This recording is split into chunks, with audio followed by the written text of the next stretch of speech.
Les joueurs de la loterie nationale rêvent tous de gagner le gros lot. S'il gagne au loto, je pars en croisière avec des amis et la famille. Je m'achèterai une nouvelle maison, plein pied, pour ma femme qui est handicapée. J'achète un nouveau tracteur. Pour mon anniversaire, j'invite les gens que j'aime à Bora Bora. De bien beaux plans. Mais saviez-vous qu'en jouant, vous donnez un coup de pouce à plein d'organisations, comme le SAMU social? Bonjour Nel, bonjour Raphaël. Bonjour Bastien. Vous allez bien? Ça va bien, oui.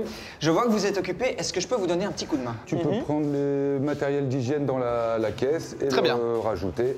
Mais dis-moi Raphaël, pourquoi remplit-on maintenant cette camionnette? Mais en fait, ça c'est les camionnettes du projet des maraudes du SAMU social. Ok. Et donc là, on a chargé du matériel d'hygiène, des vêtements, de la nourriture pour distribuer aux personnes vivant en rue. Donc ce matériel, il est destiné à créer un lien avec ces personnes afin de poser un diagnostic psycho-médico-social afin d'orienter ces personnes vers le service d'aide le plus adéquat possible.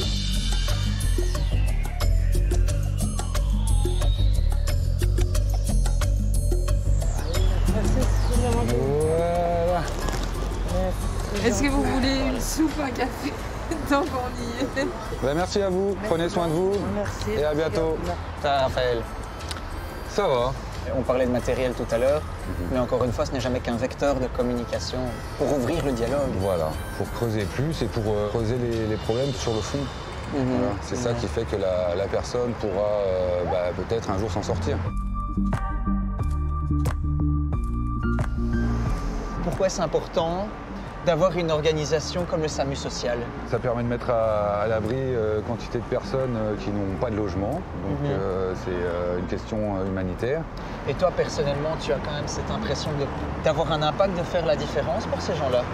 On sent qu'on leur, de toute façon, qu'on leur apporte quelque chose d'important. Déjà, ne serait-ce que d'avoir une relation, de discuter avec eux.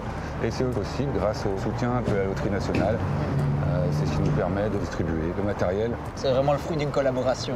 Exactement. Voilà. Est-ce que tu sens que les gens que tu côtoies ici au quotidien sont reconnaissants? Oui, on le sent par les sourires, les remerciements qu'on a quand on arrive vers eux. Alors, on a de la reconnaissance, bien sûr, mais on n'oublie pas qu'aussi, avant tout, c'est un réel besoin que les personnes ont. Donc quand ils nous appellent, c'est pas seulement pour nous remercier, c'est aussi parce qu'ils ont besoin de couverture, ils ont besoin d'un soutien psychologique, d'un soutien social.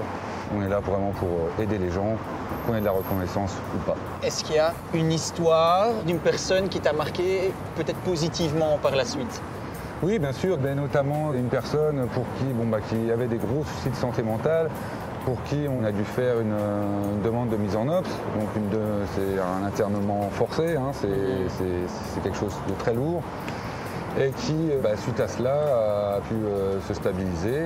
Et au final, maintenant, elle est en logement. Ça, c'est quelque chose de très chouette. J'ai encore croisé cette personne-là il y a quelques semaines. Et ça fait chaud au cœur.